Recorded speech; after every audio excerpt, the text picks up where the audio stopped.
Es el momento ahora de estudiar la palabra del Señor.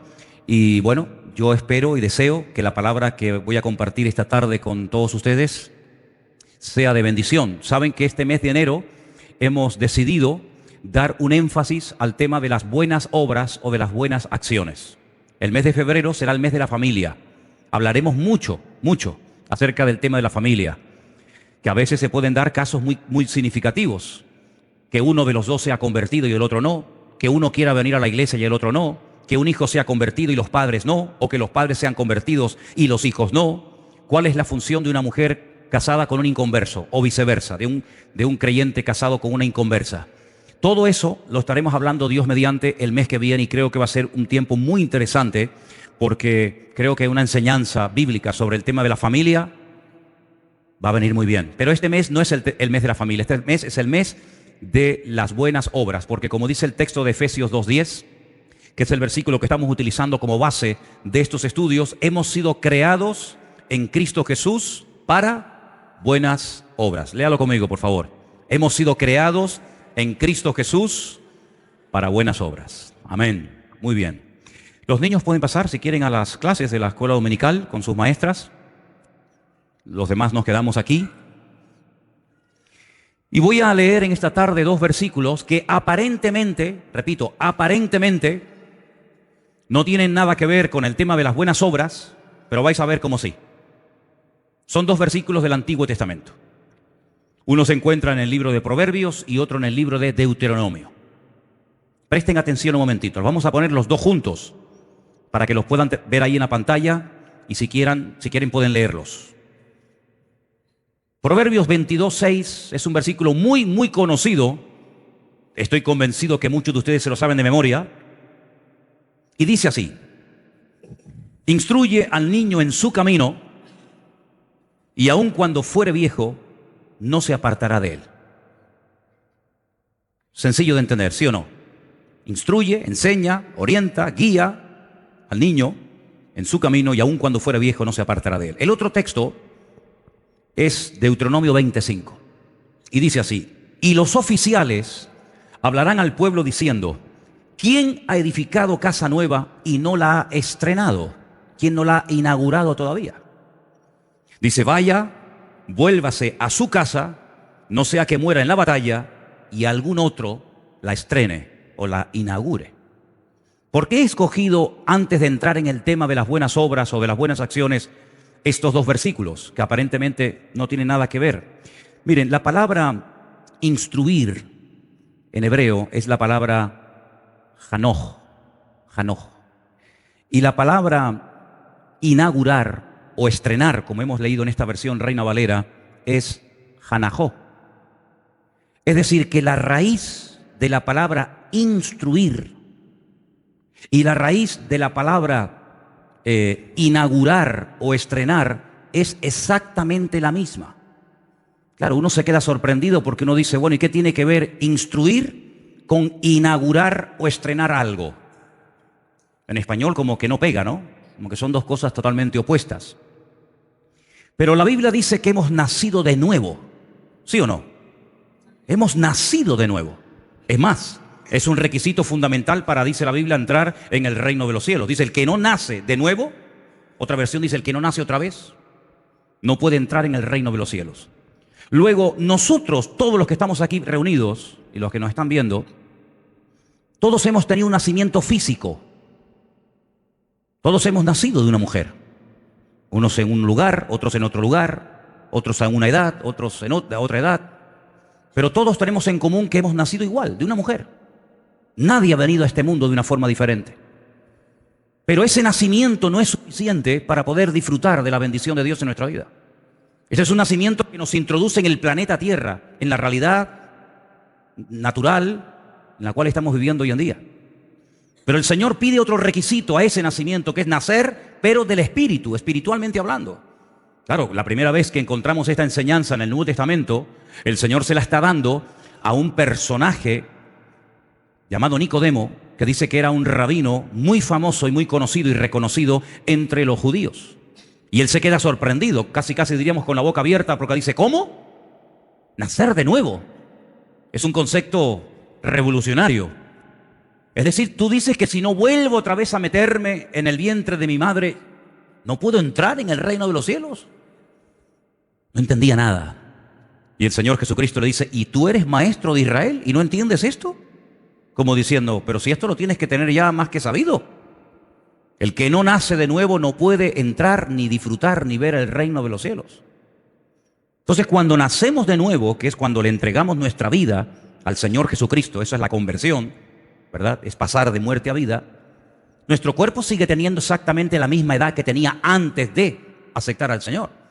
Si usted se convirtió con 30 años, tú te conviertes, le entregas tu vida al Señor y sigues teniendo 30 años.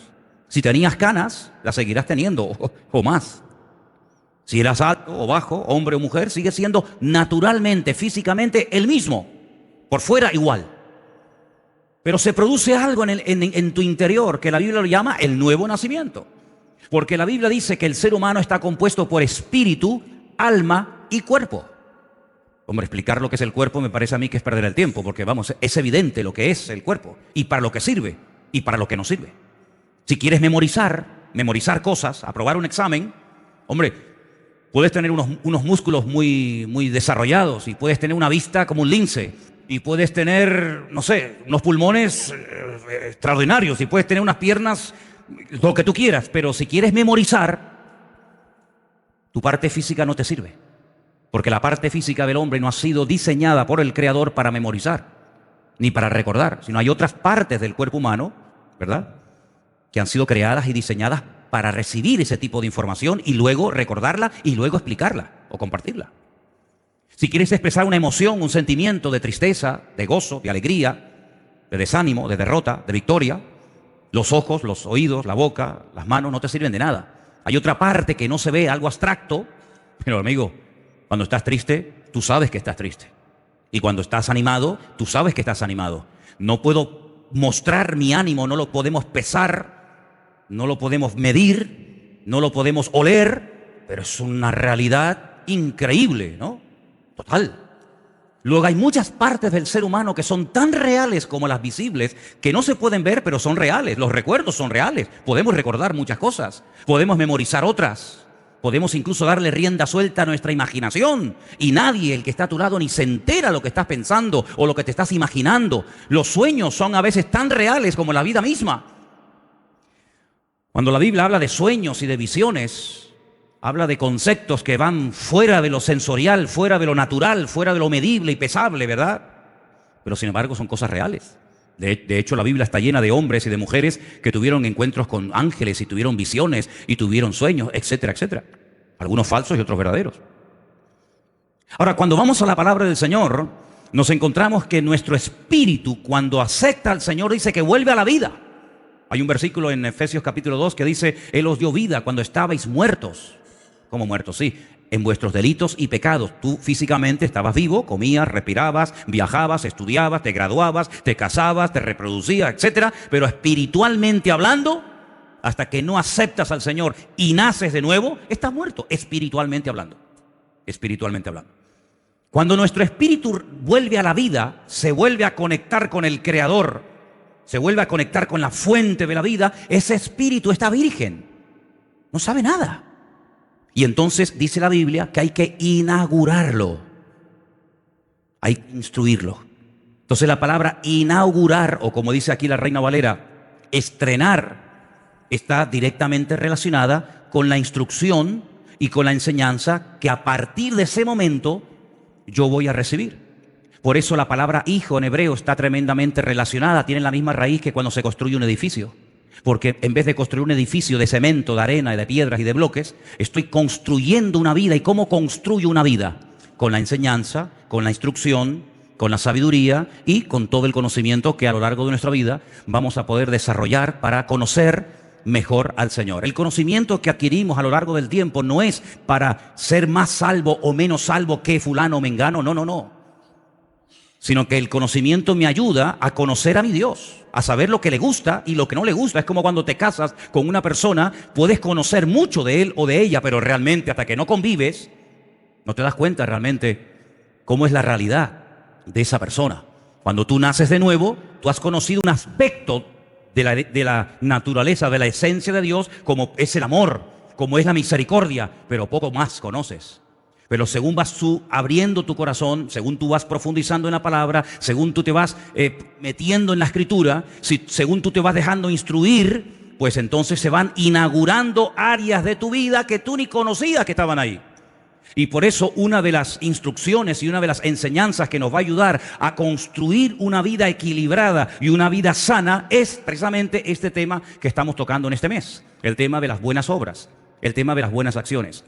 En la Biblia hay un personaje llamado Santiago, tenemos una carta de él en la Biblia, que es el enemigo número uno en contra de la fe religiosa, en contra de aquella persona que presume de tener fe pero luego no hace nada con la fe. Santiago es una persona que parte de la base de que esa persona que dice que tiene fe ya es una persona que ha conocido al Señor, que ya ha nacido de nuevo, que ya sabe de lo que va el Evangelio y de lo que no va. Pero se ha estancado en su crecimiento, no ha crecido, no ha madurado, no se ha desarrollado y por eso, como dije hace unas semanas atrás, no hay una pelea, no hay una competición entre lo que dice Pablo y lo que dice Santiago, no, sino que uno parte de cero y el otro parte de una persona que supuestamente dice que ya es cristiana, nacida de nuevo. Y a esa persona que dice que es cristiana, tendrás que demostrarlo. Claro, Dios ve los corazones.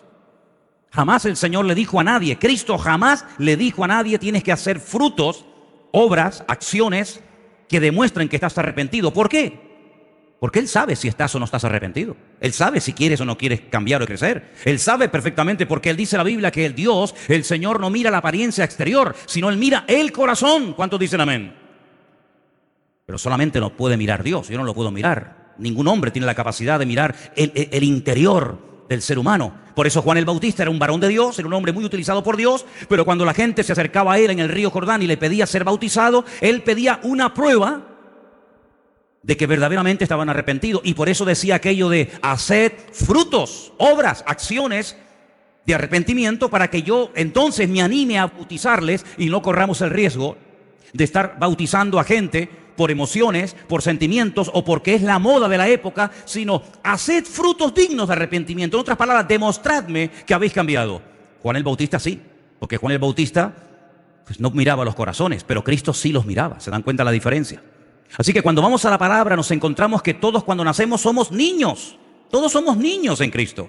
Y dice la Biblia, instruyan a los niños, instruyan a los recién convertidos. ¿Por qué? Porque es mucho más fácil instruir y enderezar un árbol cuando empieza a nacer que un árbol cuando ya tiene muchos años y es prácticamente imposible enderezarlo. Por eso qué importante es en la Biblia la enseñanza a los niños. Qué importante ministerio es en la iglesia cuando en este momento nosotros los adultos estamos aquí, pero en este momento hay hermanos o hermanas que están allí en las habitaciones enseñando a los niños pequeños la palabra del Señor. Los están instruyendo, les están enseñando la palabra para que cuando crezcan y sean mayores, pues tengan una base basada no en las emociones, no en caprichos ni en tonterías, sino en una fe que les va a permitir vivir una vida cristiana práctica, una vida cristiana con acciones y no simplemente basadas en teorías o en un conocimiento intelectual del Señor. Amén. Fijaros hasta qué punto Santiago es meticuloso en este tema, que para que la gente entienda que no es suficiente con creer, él menciona al diablo. Sí, él dice, los demonios, el diablo, es un creyente. Satanás no es un ateo. Satanás sabe que hay un Dios que existe. Sabe que hay un Dios creador. Satanás habló y conoció personalmente a Jesucristo. ¿Sí o no? Dice que en el desierto de Judea se le acercó y le dijo, ¿tú eres el Hijo de Dios? ¿Sí? Demuéstralo. Dile a estas piedras que se conviertan en pan. Pero el Señor no tenía que demostrarle nada al diablo ni a nadie, porque ya el Padre había dicho en el río Jordán, este es mi Hijo amado, punto. Si mi Padre, si el Señor, si la autoridad que está sobre mi vida, la palabra dice que yo soy su Hijo, yo no tengo que demostrarle a nadie, y menos al diablo, que soy su Hijo, porque ya el Señor lo ha dicho. Luego Satanás, dice la Biblia, que incluso cree y tiembla ante esa realidad, pero no cambia. Entonces Santiago dice que para verdaderamente vivir una vida cristiana victoriosa, uno tiene que creer, pero practicar lo que uno dice que cree. Y hay dos personajes que él menciona. Vamos a Santiago capítulo 2, por favor. Santiago capítulo 2, del versículo 21 en adelante, vais a ver que él menciona a dos personajes, un hombre y una mujer del Antiguo Testamento, para ponerlos como ejemplo de este tema tan interesante de fe y obras, obras y fe. Versículo 21 dice: ¿no fue justificado por las obras Abraham nuestro padre cuando ofreció a Isaac su hijo sobre el altar? Interesante la pregunta, ¿no? ¿No fue justificado por las obras? No por la fe, sino por las obras nuestro padre Abraham cuando ofreció a su hijo Isaac sobre el altar. Algunos dicen, no, pero no lo ofreció. Bueno, lo ofreció y no lo ofreció. No lo ofreció físicamente, pero en su corazón sí lo ofreció al Señor. Ya se lo había ofrecido desde que salió de Beersheba, caminando 3 días atrás. Ya él lo había sacrificado al Señor. Faltaba el momento, la acción, ¿verdad? Que estuvo también a punto de realizarla. Versículo 22. ¿No ves que la fe actuó juntamente con sus obras y que la fe se perfeccionó? La fe se perfeccionó por las obras. Interesante esto, ¿eh? Si quieres tener una fe que va en aumento, una fe de calidad, una fe genuina, una fe perfeccionada, bueno, pues es por las obras. Y se cumplió la escritura que dice: Abraham creyó a Dios y le fue contado por justicia y fue llamado amigo de Dios. Bueno, realmente el término amigo de Dios no aparece en la Biblia, es amado de Dios, amado.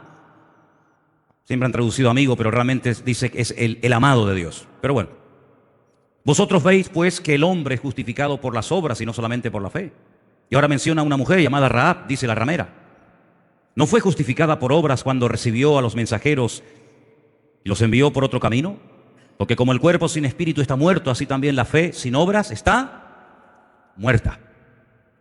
2 personajes, Abraham y Rahab, aquella mujer de la ciudad de Jericó. Decimos mucho de la fe de Abraham, sí, pero ¿y cómo sabemos que tenía tanta fe? Porque el movimiento, amigos, se demuestra andando. ¿Usted tiene fe? ¿Dónde está? ¿Dónde está la fe? Son las acciones, son las buenas obras, el fruto, lo que causa una evidencia de que esa persona tiene una fe bien depositada, bien puesta en las manos del Señor. Y Abraham le dice al Señor: sal de tu tierra. Y Abraham dice: ¿y por qué? ¿Para qué? ¿Y a dónde voy? Nunca. Dios me dice que me vaya y me voy. Pero no te lleves a nadie, ¿eh? Vete tú solo, sal de tu tierra, de tu parentela, a la tierra. Dice que yo te mostraré. Ahora, si ustedes ven en un mapa, no sé cómo estáis de geografía, pero si ustedes ven en un mapa dónde vivía Abraham y a dónde Dios lo manda, es un camino de meses, si no de años, caminando por pleno desierto. Pero es que dice la Biblia, un detalle muy significativo, dice que no sabía a dónde iba. Pero ¿cómo puede salir una persona de casa y no saber a dónde va? ¿Tenía un problema mental? ¿Tenía un problema estaba desorientado? No, es que Dios no se lo dijo. Le dijo: tú sal y yo te iré mostrando poco a poco a dónde te voy a llevar. Y Abraham salió en obediencia. Claro, para algunos esto era un disparate, para algunos esto era una locura. Cuando el hijo salía estando el padre en vida, quedaba automáticamente desheredado. Era como una falta de respeto al padre. Salgo, Dios me ha dicho que lo deje todo atrás, salgo sin saber a dónde voy. Hay un momento en el que él le pide a Dios, tiene un anhelo de ser padre, se va enriqueciendo en el camino, va prosperando, va siendo bendecido, y él tenía la preocupación de que uno de sus criados, un tal Eliezer, su criado de confianza, quedara como heredero de toda su fortuna, y el Señor le dice: no te va a heredar Eliezer, no te preocupes, tú vas a ser padre de multitudes. Sí, pero es un hombre que tiene 100 años, y su mujer tiene 90 y es estéril. En el Talmud, hay partes del Talmud que dicen que probablemente Sara ni tendría matriz. Es más difícil todavía.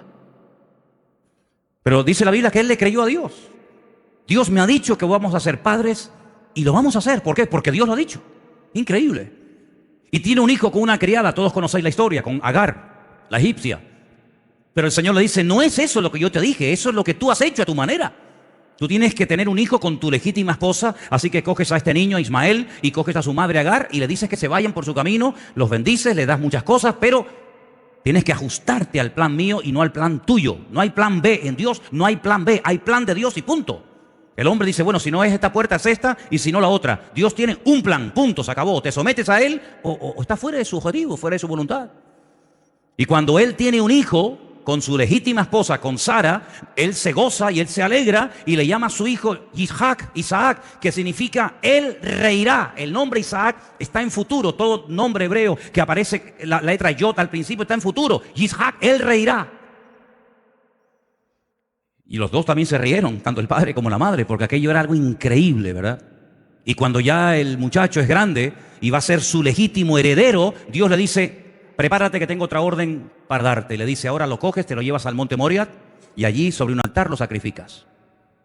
Claro, él podía haber entrado en discusión con el Señor, él podía haber dicho, pero ¿cómo? Ayer me lo diste y ahora me lo quitas. ¿Cómo es esto? Él sabía perfectamente que el mundo, el trasfondo religioso del cual él salió, era un mundo religioso en el que se sacrificaban víctimas humanas a las deidades de la época. Se quemaban a los hijos vivos.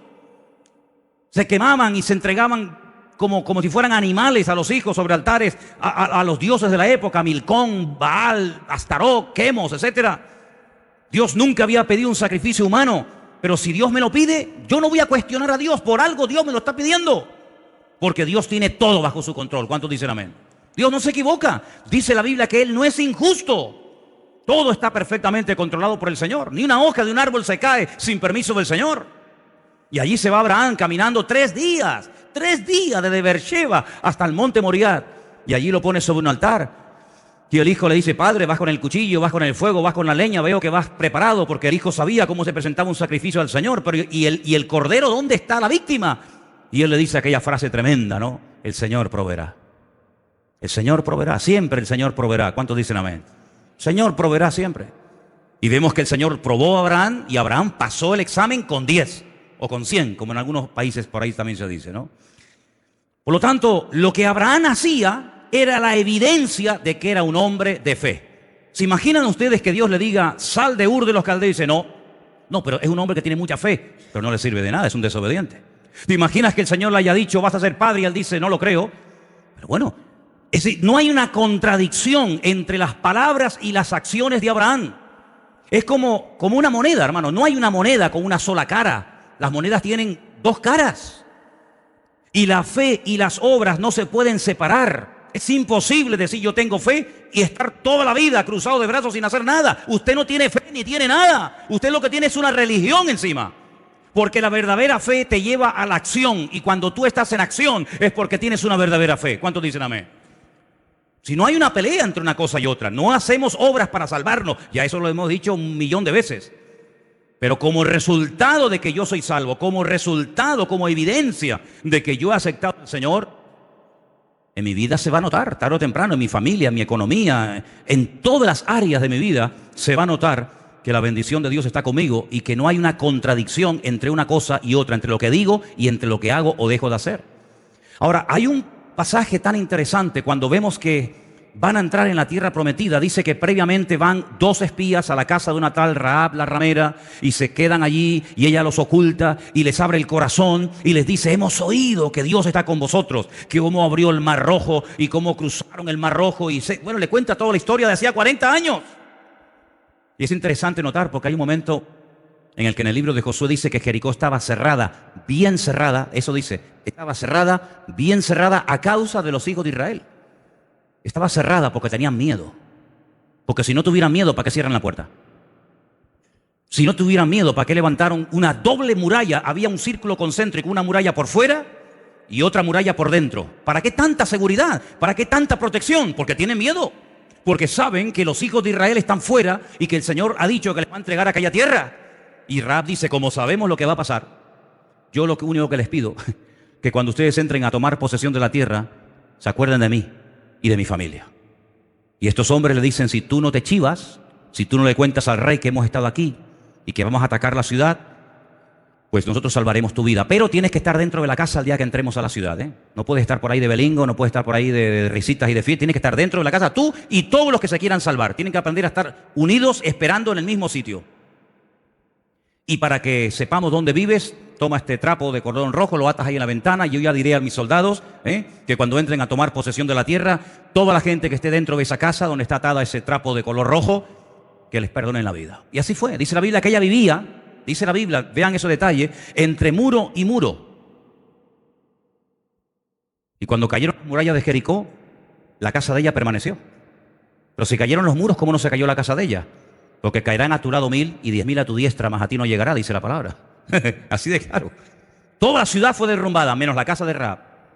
Sale de la ciudad, se casa con uno de los espías, llamado Salmón, Tiene un hijo extraordinario, maravilloso, que cambió el rumbo de la historia de Israel. Se llamó Booz, que fue el que se casó después con Ruth, la moabita, la del libro de Ruth.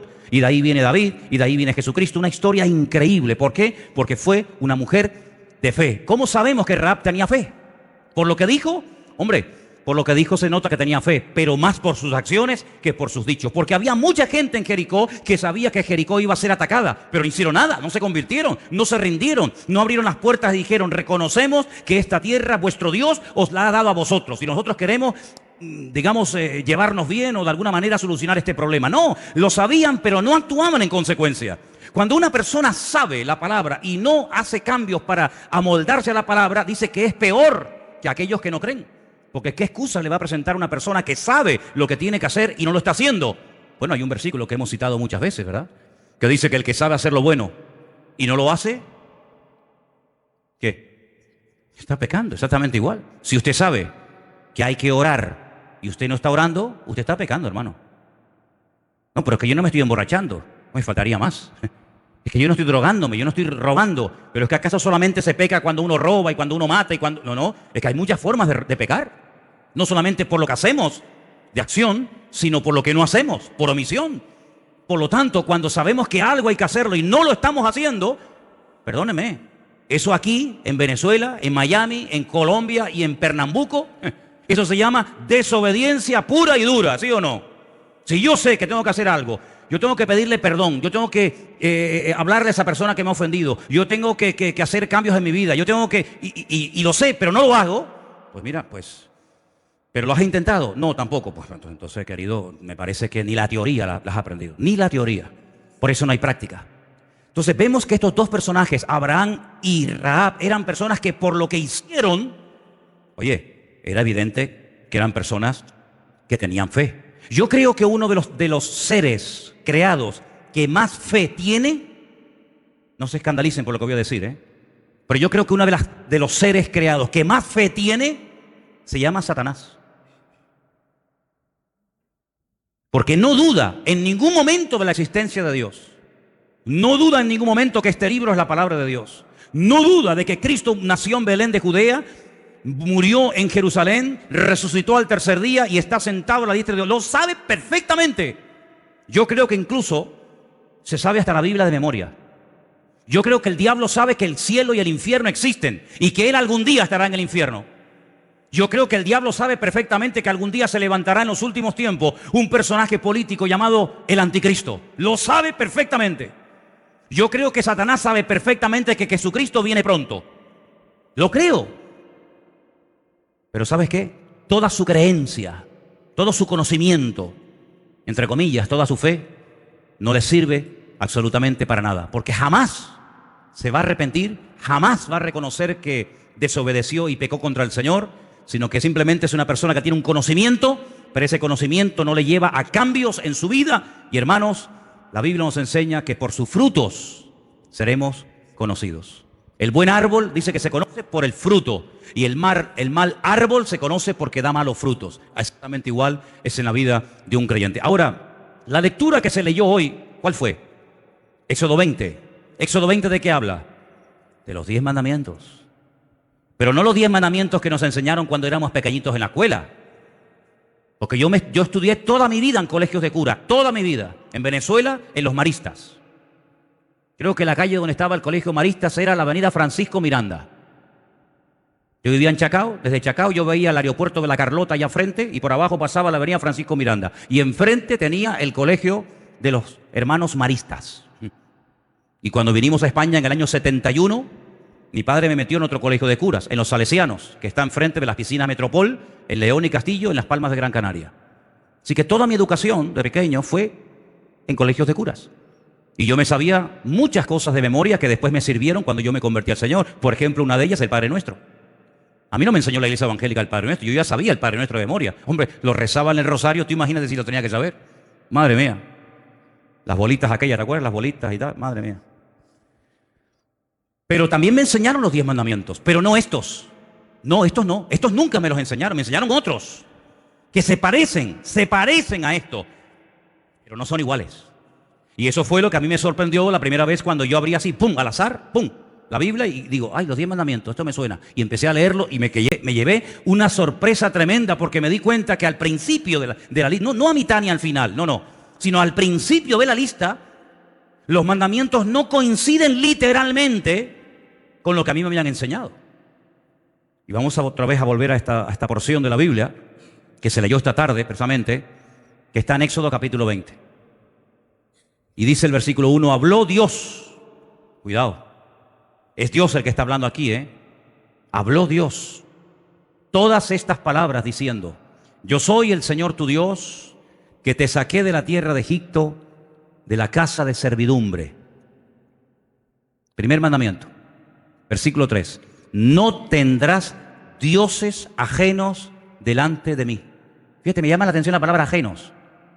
No se toca lo ajeno, no se puede desear lo ajeno. En este caso, no tendrás dioses ajenos. No tienes nada que ver con esos dioses. No te harás imagen, ni ninguna semejanza de lo que está arriba en el cielo, ni abajo en la tierra, ni en las aguas debajo de la tierra. No te inclinarás a ellas, ni las honrarás, porque yo soy el Señor tu Dios, fuerte, celoso, que visito la maldad de los padres sobre los hijos hasta la tercera y cuarta generación de los que me aborrecen. Yo esto, hasta los 17 años, nunca lo había leído en mi vida. Nunca. Jamás. Los otros sí. Los otros ya más o menos los conocía. Pero hasta que yo abrí una Biblia por primera vez en mi vida a los 17 años de edad, yo esto no lo había leído ni oído. Ni oído en mi vida. Eso de que yo no me puedo postrar ante imágenes, que no puedo hacer imágenes, que no puedo honrarlas, es que era todo lo contrario a lo que yo practicaba. Y no es que fuera muy devoto, pero es que, amigo, lo hacías o lo hacías. Y cuando yo llegué a la palabra de Dios me encontré con este dilema. ¿Esto qué es? Pero claro, automáticamente me vino el pensamiento a la cabeza de que esto era algo que decía la Biblia de los evangélicos, de los protestantes, como se le llamaba en aquella época. Entonces mi madre tenía una Biblia en el cajón y como yo estaba todo el día abriendo cajones para ver si le podía sacar algo y venderlo por ahí o lo que fuera, pues abriendo los cajones me encontré un día un libro negro y ponía Santa Biblia, Nácar Colunga. Y entonces busqué más o menos la misma página o capítulo y comencé a comparar. Y la única diferencia que noté entre la Biblia que yo llamaba católica y la Biblia que me habían regalado en una iglesia evangélica es que en esta pone la palabra Jehová y en esta ponía Yahvé. Digo, bueno, yo me llamo José Manuel. Si usted me quiere llamar José, me puede llamar José o me puede llamar Manuel. Entonces aquí le llamarán Yahvé, aquí le llamarán Jehová, pero es el mismo, ¿no? Después, sinceramente no noté ninguna otra diferencia. Entonces cogí la Biblia que me habían regalado y me fui a hablar con don Gilberto. Don Gilberto era uno de los hombres más buenos que yo he conocido en mi vida. Era un cura. Jugábamos al fútbol, éramos amigos. Hombre, me daba cada colleje, cada capón cuando me portaba mal, que ni te imaginas. Yo porque tengo todavía algo de pelo, pero si fuera calvo tendría la cabeza como la luna, así toda llena de agujeros, ¿no? De los capones que me dieron. Y le dije, don Gilberto, el domingo estuve en una iglesia evangélica. Yo hice así por si acaso me daba. Y me regalaron esta Biblia y he leído los 10 mandamientos y veo que no coincide uno con otro. Y ahora estoy en un dilema, ¿qué hago? Y me dijo, bueno, mirando así para los lados, por si acaso, dice, si en algún momento de tu vida te encuentras en una encrucijada que no sabes a quién obedecer, si a Dios o a los hombres, quédate siempre con la palabra de Dios. Le dije, muchas gracias. La cerré hasta ahora que tengo 55 años, amigo. Hasta ahora. Descubrí a los 17 años de mi vida los verdaderos 10 mandamientos. Y resulta que son 10. Y podemos dividirlos en 5 y 5, ¿vale? Los primeros 5 mandamientos son mandamientos que tienen que ver con la fe, con nuestra creencia. Somos monoteístas, no somos politeístas, adoramos a un solo Dios y a Él solo adoramos y servimos. Por lo tanto, tener otros dioses sería una contradicción garrafal. Si eres monoteísta, no puedes adorar a nada ni a nadie que no sea tu Dios. Así que los primeros 5 mandamientos nos hablan acerca de nuestra creencia, de nuestra fe. Sí, también hay un mandamiento que tiene que ver con el vocabulario, ¿no? Pero empiezan mandamientos que tienen que ver con la fe, entre los 5, uno con el vocabulario y finalmente el último, el quinto, con la acción. Y los otros 5, del 6 al 10, es al revés. Hablan primeramente de la acción, después pasa por el vocabulario y finalmente termina por algo de fe. Es decir, esos 10 mandamientos me hablan de que yo tengo una relación y tengo una responsabilidad con mi Dios. Y los primeros 5 mandamientos me conectan con mi fuente, con mi creador, con mi Señor. Pero cuidado, cuidado. Yo no estoy viviendo en el cielo en este momento, yo estoy viviendo aquí en la tierra. Y los otros 5 mandamientos me conectan con la realidad en la cual vivimos hoy en día, con la dimensión en la cual vivimos, que es una dimensión material, de espacio y de tiempo. Así de claro. Y los otros 5 mandamientos no hablan de mi relación con Dios, sino hablan de mi relación con los semejantes. Y por eso si un vecino o un hermano en Cristo tiene más que yo no puedo tener envidia ni codiciar lo que él tiene, sino tengo que gozarme en lo que Dios le ha dado a él. Y no puedo codiciar y no puedo anhelar lo que tiene el otro, ni robarlo, ni insultarlo, ni matarlo, porque unos me conectan con Dios y otros me conectan con los hombres. La fe, en cierto sentido, me ayuda a estar por encima de los problemas de la vida. Me eleva, los otros 5 me bajan. Y uno dice, pero esto es como una... No es ninguna contradicción, es la realidad de la vida. Pero si yo no cumplo los primeros 5 mandamientos, ¿cómo voy a poder cumplir luego con las acciones prácticas? Es imposible. ¿Cómo no se te van a ir los ojos? ¿Y cómo no vas a desear? ¿Y cómo no vas a envidiar? ¿Y cómo no vas a matar en tu corazón a otras personas?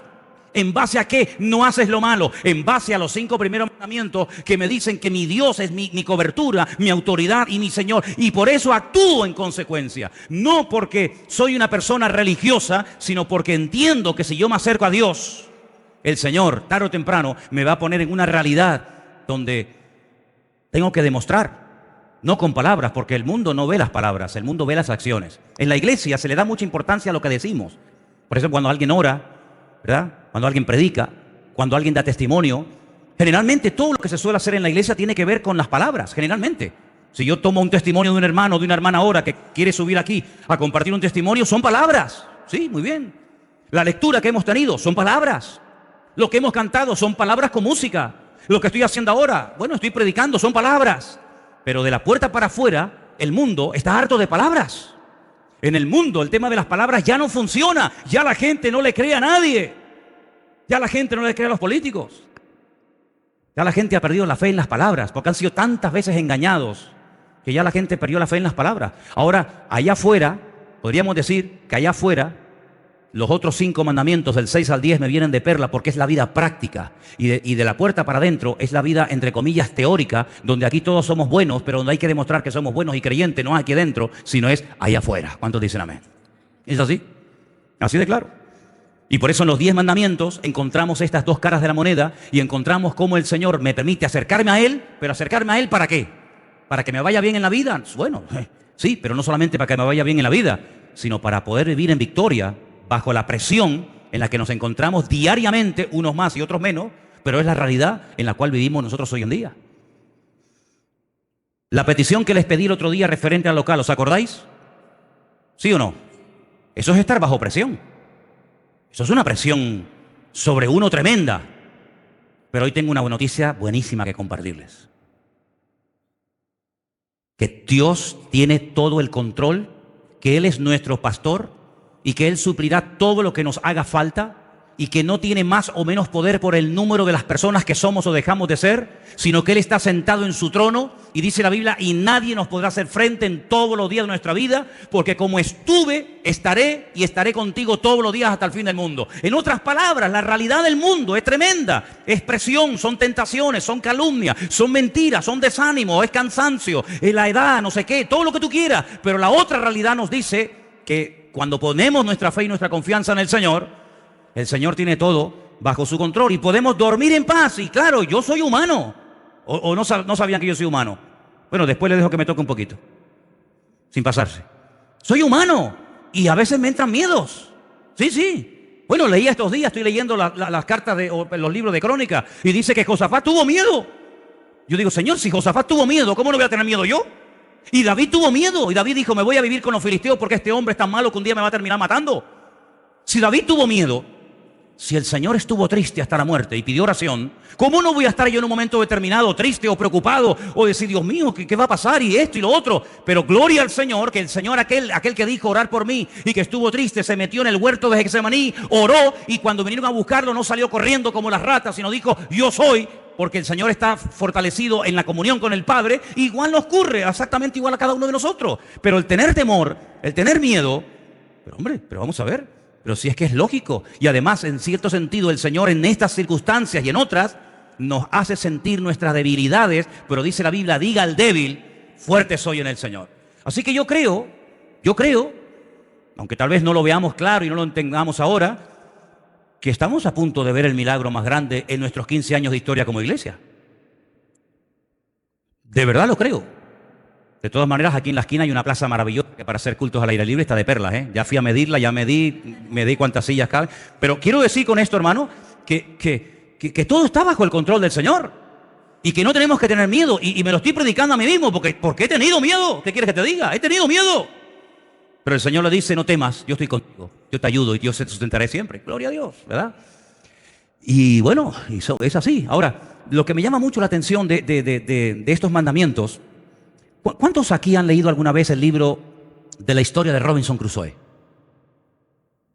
Yo creo que ha sido, después de la Biblia, el libro que más he leído en toda mi vida. Es una novela que se escribió en el año 1719. Como a mí me gusta tanto esto de la supervivencia, la aventura y subirme a árboles y cortar así el cuello de animales, y me gusta todo esto, pues el libro de Robinson Crusoe, que era así un tocho así de gordo, pero yo además lo tenía en cómics, lo tenía en dibujitos, yo era un enamorado de Robinson Crusoe.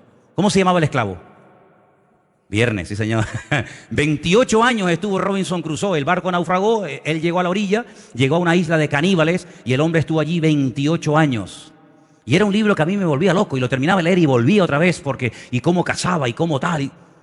Pero ¿saben qué, hermanos? Eso es una novela. La vida cristiana no es como la de Robinson Crusoe. La vida cristiana, el Señor tarde o temprano nos va a poner en contacto con la realidad. Y para que vean lo que les estoy hablando, lo real que es. ¿Han leído alguna vez el pasaje del Señor en el monte de la transfiguración? ¿Sí o no? Yo solamente estuve una vez en ese monte. He ido muchas veces a Israel, ustedes lo saben, pero solamente una vez me dijeron, ¿te gustaría subir al monte Nebo? Digo, ¿y eso qué es? Hombre, el monte Nebo es el monte de la transfiguración. Digo, qué bueno, vamos. Entonces cruzas todo el valle de Megiddo. No sé, no les prometo nada, pero si podemos, subiremos ahora en febrero. No les prometo nada, pero vamos a ver si podemos ir. Y en ese monte, dice la Biblia que subió con 3 discípulos. ¿Quiénes eran? Los de siempre, ¿no? Los más cercanos. Los más cercanos son los que mejor comían, los que más veían del Señor, lógico. Sí, el otro está allí Pedro, Jacob y Juan. ¿A quién vieron? Vieron a Elías. Vieron a Elías. Tú sabes que hasta el día de hoy, muchos rabinos judíos oran para que se les presente el profeta Elías. ¿Qué te parece, amigo? Tú sabes que la experiencia más grande que se puede tener dentro del judaísmo, o una de las experiencias más grandes que se puede tener dentro del judaísmo, es que el profeta Elías se te presente y te dé lecciones de Torá. Y una cosa de loco, ¿no? Pues ellos lo vieron, y lo vieron allí, vieron a Elías. Muchacho, Elías. ¿Y saben a quién vieron? A Moisés. ¿Sabes que cuando un judío menciona el nombre Moshe, dice Moshe Rabenu, Moisés nuestro maestro? Cuando dicen Abraham, dicen Abraham Avinu, nuestro padre. Cuando dicen Moisés, dicen Moshe Rabenu, nuestro maestro. Es una figura tremenda. El Señor lo tuvo hasta que enterrar, porque dice para que no terminaran adorándolo los judíos, imagínate. Pues lo vieron a los dos, a Elías y a Moisés.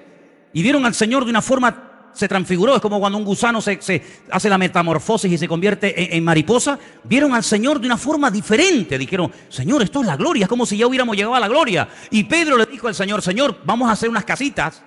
Es que Pedro es mucho, ¿eh? Pedro es mucho, ¿eh? Llegamos al cielo y vamos a hacer una casita. Entonces, ¿para qué llegamos al cielo? Vamos a hacer unas casitas. No, pero fíjate lo que dice. Dice, una para ti, otra. Se olvidó de los hermanos y todo. A mí qué me da. ¿Eh? Y el Señor dice, no, fuera. Cuando bajan de la montaña con aquella experiencia que Pedro, cuando es anciano, la comenta en una de sus epístolas, dice, nosotros le vimos en el monte y oímos la voz santa y tal. Cuando bajan de la montaña, el Señor dice, ¿hasta cuándo tengo que estar con vosotros, generación incrédula? Ya empiezan otra vez los líos, los follones, los problemas, que el niño es endemoniado, que estos no pudieron sacar al demonio, que no tienen fe. Y yo digo, Señor, ¿pero para qué bajamos? Con lo a gusto que estábamos allá arriba, bajamos con esta partida de incrédulos aquí otra vez. Esos son los 10 mandamientos. Es estar conectado a la fuente para poder soportar en el valle lo que el Señor permita que te venga. ¿Por qué soportamos en el valle? Porque hemos estado previamente en el monte en la presencia del Señor. Porque si no estás en la presencia del Señor, no aguantamos ni un minuto la presión. Pero el creyente, y más nosotros en esta recta final en la que estamos los cristianos, yo así por lo menos lo creo, vamos a estar bajo presión continuamente, cada vez más, cada vez más. Por eso necesitamos como nunca antes acercarnos a la fuente, porque la presión va a ser tan tremenda que hace años el que oraba poco escapaba. El que se congregaba poco escapaba. El que sabía poquito de la Biblia escapaba, pero hoy en día ya no, amigo. Hoy en día, el que no pague el precio, el que no ore, el que no busque de Dios, no tiene futuro, porque la presión va a ser cada vez mayor. Pero dice la Biblia, agárrate, una promesa preciosa, que donde abunda el pecado, sobreabunda la gracia. Hombre, es que si no es así, ya me contarás. Ya me contarás. ¿Ya no te está pasando que tú eres el único creyente en tu trabajo? ¿Ya no te está pasando eso? Antiguamente no era así. Antiguamente en un trabajo había más creyentes que inconversos. Hoy en día no. Hoy en día puede ser que en tu clase en la universidad, fíjate lo que te digo, seas la única cristiana en toda esa clase, en toda esa universidad, en ese momento. Entonces, Dios mío, yo sola ante 1000. No, tú sola no. Tú y el Señor contigo, dice la Biblia. Entonces, en los 10 mandamientos encontramos, hermano, esta unidad perfecta que tiene que haber entre lo que creemos y entre lo que vivimos, entre lo que creemos y entre lo que practicamos. Ahora, yo les voy a pedir un favor, empezando desde hoy. Yo quiero pedirles, espero que lo recuerden, que durante toda esta semana hasta el próximo domingo, todos los días, lean el capítulo 11 de la carta a los Hebreos. ¿Lo haréis? Vas a tener que hacerlo, porque el que me diga que no el domingo lo subo aquí arriba, vas a tener que leerlo en público, así que tú verás. Todos los que estáis aquí, de aquí al próximo domingo, leer cada día, me da igual si es por la mañana, por la tarde, por la noche, me da igual. Pero no vale, escuchen, no hagas trampa, ¿eh? Hay algunos que dicen, no, yo tengo un móvil con la Biblia hablada. La habéis visto, ¿no? Hebreos 11, se ponen los cacharros aquí y entonces está conduciendo, hablando y le van leyendo. No, eso no vale. No, eso no vale. Tiene que leerlo tú, en alta voz. Hebreos 11, desde el versículo 1 hasta el último versículo. El lunes, el martes, el miércoles, el jueves, el viernes, el sábado y el domingo. Porque vais a ver, y yo les voy a pedir, ¿por qué les pido que hagan esto? Por una sencilla razón. Porque vais a ver todo lo que un hombre y una mujer puede llegar a hacer en la vida teniendo fe en Dios. Todo lo que una persona puede llegar a hacer. Miren, hermanos, hay más cosas que tenemos que hacer que las que tenemos que creer. ¿Me oyó eso? Si ponemos en una balanza lo que tengo que hacer y lo que tengo que creer, lo que tengo que hacer supera por mí lo que tengo que creer. Porque lo que tenemos que creer y saber no es tan complicado, créame.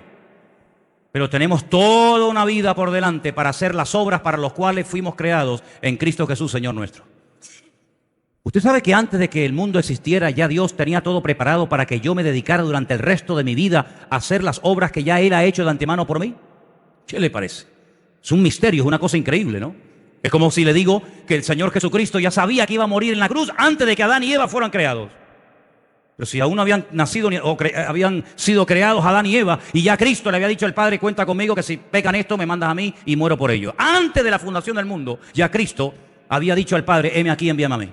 Porque el Señor lo sabe todo. No va improvisando sobre la marcha, Él lo sabe todo. Él lo ve al mismo tiempo, esa visión tridimensional del pasado, del presente y del futuro. Por lo tanto, las buenas acciones, las puertas que se nos abrirán en la vida, no es porque nosotros nos las hayamos abierto, sino porque el Señor te va a poner delante de tu vida las acciones que tú tienes que hacer, que tú tienes que realizar. Y si las haces, tengo algunos versículos que quiero compartir con ustedes en esta noche. El primero está en Crónicas y lo vamos a leer. Está en Segunda de Crónicas, capítulo 15, versículo 7. Por favor, preste atención. Es un versículo precioso. Ya Anderson lo leyó el día jueves aquí. Pero yo quiero volver a leerlo porque sé que algunos de ustedes no estaban. Y es un versículo que deberíamos de hacer lo posible por aprenderlo de memoria. Repito, Segunda de Crónicas 15, 7. Por favor. Pero esforzaos vosotros y no desfallezcan vuestras manos, pues hay recompensa para vuestra obra. 15, 7. 15:7. Léelo otra vez, por favor. Pero esforzaos vosotros y no desfallezcan vuestras manos, pues hay recompensa para vuestra obra. ¿Hay recompensa para qué? ¿Para lo que creo? No. ¿Cuál es la recompensa de creer en Dios? Si yo creo en Dios y me convierto al Señor, ¿cuál es la recompensa de haber creído en Dios? ¿Cuál es? La salvación. Cree en el Señor Jesucristo y serás salvo. Ya está, ya ni más. ¿Sí o no? Creemos, nos salvamos. Hoy estarás conmigo en el paraíso, porque lo que has dicho es una evidencia de que tú crees en mí. Fíjate lo que le dice el ladrón en la cruz al Señor, ¿eh? El ladrón lo crucificaron a la misma hora que a Cristo, a las 7 de la mañana. Era el sacrificio de la mañana. Y el sacrificio de la tarde, la minjá, se hacía a las 3 de la tarde. y entraba el día de reposo. Había que bajarlos de la cruz, porque eran tan religiosos, no les importaba crucificar a una persona, lo que les importaba era cumplir con el día de reposo. Increíble. Déjate de reposo, que estamos crucificando al Señor, pero tú estás más preocupado en que lleven el día de reposo que en el Señor Jesús que está colgado. Pero hay que cumplir con la religiosidad. Sabían que los tres iban a morir. El de la derecha, el de la izquierda y el Señor. Los tres iban a morir. Pero hay un momento que uno le dice, Señor, Señor, cuidado. La palabra Señor en hebreo es muy sagrada, Nosotros tenemos Señor con mayúscula y Señor con minúscula. Cuando llamamos al Señor, teóricamente estamos utilizando la mayúscula, ¿sí o no? Y Señor, ¿verdad? Pero en hebreo no hay eso. En hebreo no hay mayúsculas y minúsculas. No existen mayúsculas y minúsculas en hebreo. Él se dirige al Señor con la palabra Adoní. Adoní, Adonai. Ay, amigo, era como Abraham llamaba al Señor, Adoní. Acuérdate de mí cuando vengas en tu reino o con tu reino. ¿Que tú crees que va a volver otra vez? Sí.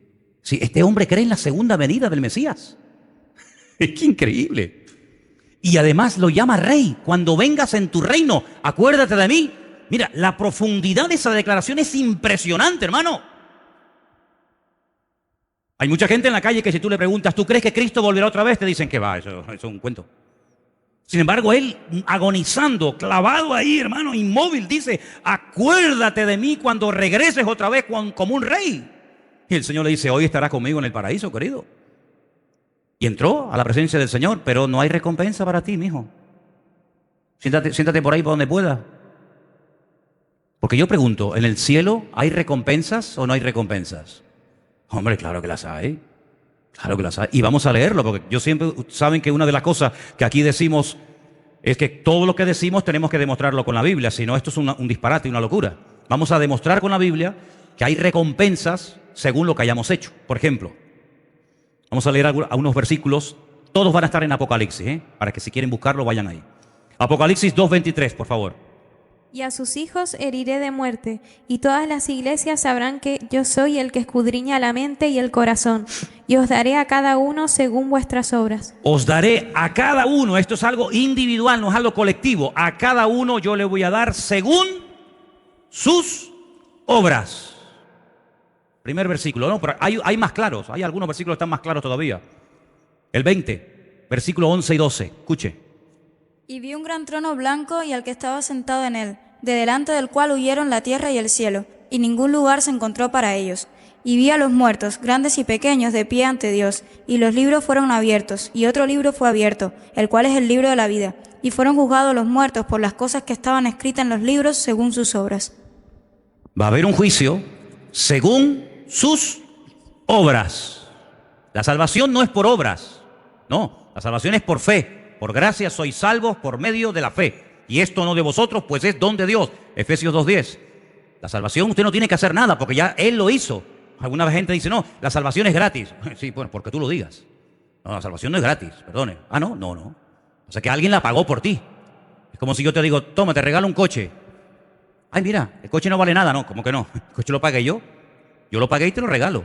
La salvación para ti es gratis, pero a Él, que fue el que la obtuvo y el que la compró, ¿cuánto le costó a Cristo obtener la salvación? La vida, la sangre de Cristo hizo que la salvación para ti y para mí, gracias al Señor, sea gratis. Pero porque alguien la pagó, cuidado.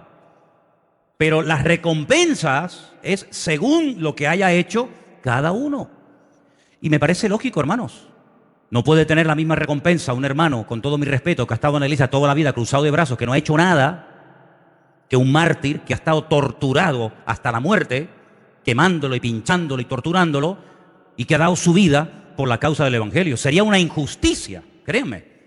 Creo que sería una auténtica injusticia que una persona que no ha querido hacer nada, sino que simplemente se ha acomodado y conformado con su salvación y nada más, merezca o obtenga la misma recompensa que una persona que ha dado su vida, toda la vida, sirviendo y honrando al Señor. La pregunta mía es, ¿cuántos tronos habrá en el cielo? ¿Usted tendrá un trono en el cielo? ¿Usted tendrá un trono en el cielo? Yo no. No sé si alguno de ustedes. En el cielo habrá 12 tronos para los 12 apóstoles del Cordero y dice que habrá para los 12 ancianos, total 24. Así que cuando lleguemos al cielo, Pedro tendrá su trono. Y Pablo tendrá su trono. Y Tomás tendrá su trono. Y el otro tendrá su trono. Pero ¿y entonces yo dónde me siento? El Señor dice, al que venciere, le dejaré que se siente conmigo en mi trono. ¿Te das cuenta? Pedro, toma tu trono. Tomás, tu trono. Y yo le voy a decir a Pedro, yo en el trono sentado con el Señor. Si te quieres sentar conmigo, siéntate. Pero los tronos no son para nosotros, ¿eh? Los tronos son para ellos. Y lo dice la Biblia, así de claro. Luego en el cielo habrá distintos niveles y recompensas. Claro que sí, por supuesto. El 22:12, ¿lo puedes leer también, por favor? ¿Es el último? He aquí yo vengo pronto y mi galardón conmigo, para recompensar a cada uno según sus obras. Para recompensar a cada uno, ¿en base a qué? ¿En base a qué? Tú me caes bien, tú me caes mal. Es como en los ayuntamientos, ¿no? Metió al cuñado, metió al primo, metió al amiguete. Claro, bueno, pero en el cielo no existen esos colegas, sino que el Señor va a recompensar a cada uno según lo que haya hecho. La pregunta es lo siguiente. ¿Usted ha nacido de nuevo? ¿Usted ha aceptado al Señor? Gloria a Dios, estupendo.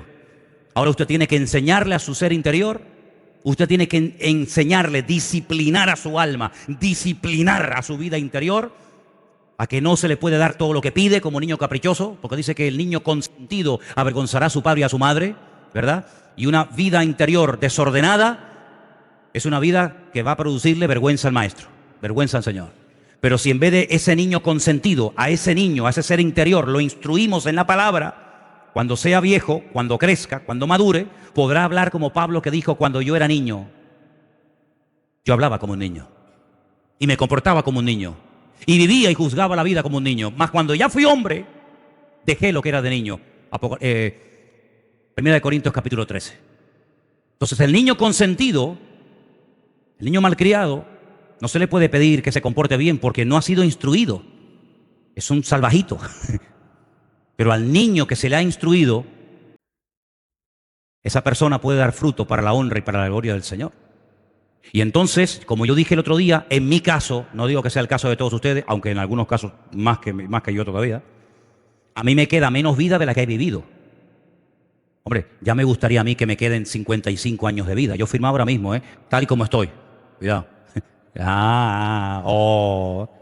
Hombre, llegar a los 100 años tal y como estoy, ¿quién no quiere firmar ahora, amigo? ¿Vale? Por lo tanto, por una regla de 3, a mí me tiene que quedar menos vida de la que ya he vivido. ¿Vale? Porque la Biblia incluso dice hasta en cuánta edad se ha comprometido el Señor a darle a una persona. Y si pasa de esa, ya es por misericordia. Eso lo dice la Biblia. Por lo tanto, si nos queda a muchos de nosotros menos de lo que hemos vivido, eso quiere decir de que nos queda menos tiempo para terminar de hacer la obra de los años que ya hemos vivido. Por lo tanto, hermano, hay que ponerse las pilas, porque a lo mejor nos quedan un par de cortados a algunos de nosotros. Y yo quiero que el Señor me encuentre activo en su obra cuando Él venga a buscarme. Porque para mí es la mejor vida estar activo en las cosas del Señor. Ya no quedan Biblias, ¿no?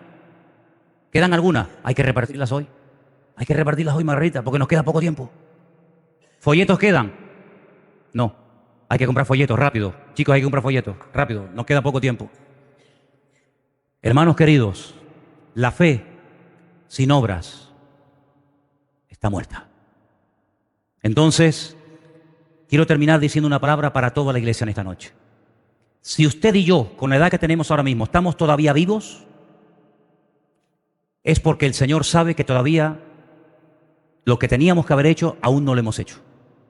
Cuando terminemos nuestra función en la tierra, el Señor dirá, buen siervo fiel, sobre lo poco has sido fiel, sobre lo mucho te pondré, entra en el gozo de tu Señor.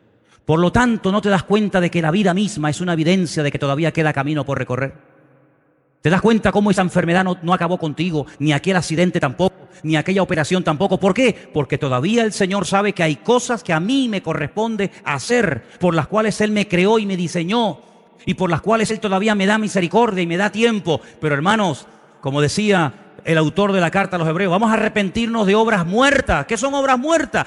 Cosas que hemos comprado, cosas que hemos hecho, cosas que anhelamos, que no sirven para nada. Y si no sirven para nada, ¿para qué las haces? Por lo tanto, queridos hermanos, ¿qué les parece si en esta noche le pedimos al Señor que nos ayude a poner nuestra fe en práctica? Y vais a ver el próximo domingo, con ayuda del Señor, porque vais a leer Hebreos 11 todos los días, ¿verdad? ¿Sí o no? Vais a leer Hebreos 11 todos los días, ¿verdad? ¿Sí? Ok. Pues vais a ver la cantidad de cosas que un hombre y una mujer pueden hacer cuando ponen la fe en práctica. Es increíble. Y el capítulo termina, les doy ahí un datito ahí como dato, dice, y si tuviera que hablar de lo que hizo David, de lo que hizo Barak, de lo que hizo Jefté, dice, bueno, el capítulo 11 de Hebreos sería un capítulo interminable, sería un capítulo enorme, porque hay muchas cosas que tú y yo podemos y debemos de hacer con la fe que el Señor nos ha dado. Cierra tus ojos y oramos al Señor en esta noche. Ahí donde estás. Aleluya. Cierra tus ojos y dile, Señor, Señor, Señor.